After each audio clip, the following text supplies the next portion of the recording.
राजकुमार सांगवान जी हमारे साथ बात करने के लिए हैं, नवनिर्वाचित सांसद है और वेस्टर्न यूपी के विकास को लेकर अब किस तरीके की राजनीति अब की जाएगी, क्योंकि गठबंधन की सरकार है, बीजेपी की सरकार है नहीं। सांगवान जी, सबसे पहले बधाई। और अब किस तरीके से वेस्टर्न यूपी के लिए काम किया जाएगा आपकी तरफ से, बीजेपी की तरफ से, पूरे कॉalition की तरफ से? देखिए, पिछले 10 वर्षों में भाजपा की सरकार रही है केंद्र में, और विकास का एजेंडा उनका था। और प्रदेश में इस समय योगी आदित्यनाथ जी हैं, वो भी डेवलपमेंट की तरफ उनका काफ़ी जोर है। अब जयंत चौधरी जी राष्ट्रीय लोकदल के मुखिया एनडीए के साथ हैं, और अब सरकार बनने जा रही है, परसों को वोट होनी है। और विकसित भारत का जो इनका नारा है एनडीए का, उस पर काम होना है। जयंत चौधरी जी का पूरा फोकस पश्चिम उत्तर प्रदेश पर है कि यहाँ डेवलपमेंट हो, और उम्मीद है कि सरकार का भी एजेंडा है और चौधरी साहब का भी एजेंडा है। तो पश्चिम उत्तर प्रदेश में अब विकास अलग। सांगवान जी, जब नायडू जी से बात हुई तो उन्होंने कहा कि हमने नई राजधानी बनानी है, तो नई राजधानी के लिए फंड चाहिए। जब नीतीश जी ने कहा था, उन्होंने कहा कि बिहार के लिए विशेष पैकेज चाहिए। तो वेस्टर्न यूपी के लिए हाई कोर्ट की बेंच या कुछ और ऐसा होगा जो इस बार एजेंडा में होगा आपकी पार्टी? देखिए, हाई कोर्ट की बेंच की मांग तो बड़ी पुरानी है, और वो ज़रूरत भी है। मतलब पश्चिम उत्तर प्रदेश का जो भी उनको जाना पड़ता है, हाई कोर्ट दूर है। अगर हम पश्चिम उत्तर प्रदेश की बात करें, मेरठ की, मुजफ्फरनगर, सहारनपुर की बात करें, आगरा तक की बात करें, तो उनको दिल्ली नज़दीक पड़ता, दिल्ली में हाई कोर्ट है। और हम बात करें अगर पाकिस्तान की, तो लाहौर, सहारनपुर से तो लाहौर लाहौर लाहौर पास पड़ता है।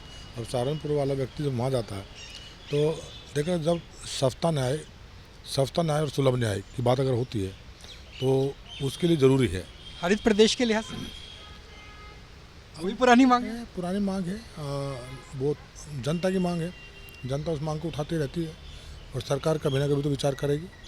जब छोटे प्रदेशों का गठन हो रहा है, सब जगह हो रहा है, तो सरकार को इस पर भी कभी ना कभी विचार तो करना पड़ेगा, और करेंगे तो बेहतर रहेगा। उसके परिणाम भी अच्छे आते हैं। चौधरी साहब, जयंत चौधरी जी को किस मंत्रालय में आप देखना चाहते हैं कैबिनेट मंत्री के तौर पे? क्योंकि उनसे पहले अगर अजीत सिंह जी की बात करें तो सिविल एविएशन से लेकर कृषि बहुत कुछ। देखो, वो सरकार के फैसले हैं। जब आपकी इच्छा क्या है, आपके दिल की इच्छा क्या है? नहीं, वो सरकार के फैसले हैं, लेकिन मैं ये मानता हूँ कि श्रद्धेय चौधरी चरण सिंह जी जो गांव, गरीब, किसान, मजदूरों के लिए सदैव चिंतित रहते थे, उनके उत्थान के लिए काम करते थे सरकार में रहते हुए, और उनकी आवाज़ थे वो।